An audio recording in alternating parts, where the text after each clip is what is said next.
Bakit? Ba't nandito ka? Ba't nang-iistorbo ka pa? Ano ba kailangan mo? Sino naman ang gusto mong kausapin ko rito? Ikaw lang ang babae rito walang pinturo sa mukha.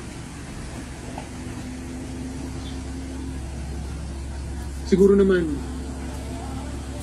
kumbinsido ka na dapat ka nang bumalik ng Maynila.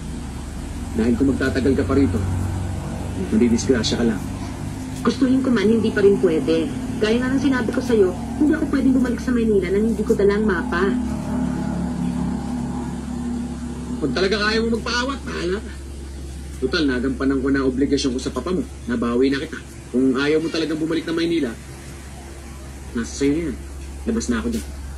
Aba, paano naman yung tatanggapin mong pabuya sa papa ko? Hindi mo makukuha yun kung di mo ko kasama. Magkakaroon nga ako ng pera.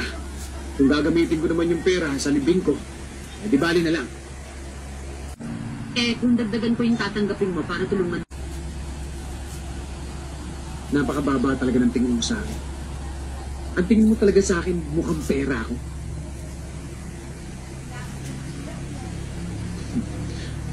Magkano? Drama-drama ka pa, ang kapal din naman pala ng mukha mo. 1,000. Sa'yo na lang 1,000 mo. Magkano ba ang gusto mo? 2? Hindi na. 3? Hindi. O 4? O 5,000? 5,000 na. Mukhang pera ka talaga, no? Excuse me, Miss Castillo. Hindi ako mukhang pera. Businessman lang ako. No more, no less. Thank you. Pala, bago makalimutan, yung down payment ko. Sa Maynila na! Ang kapal mo talaga, di ka pa na...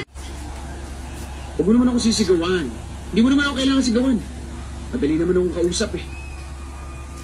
Pumayag na nga yung tao eh. Nakakasakit ka ng damdamin. Sensitive pa.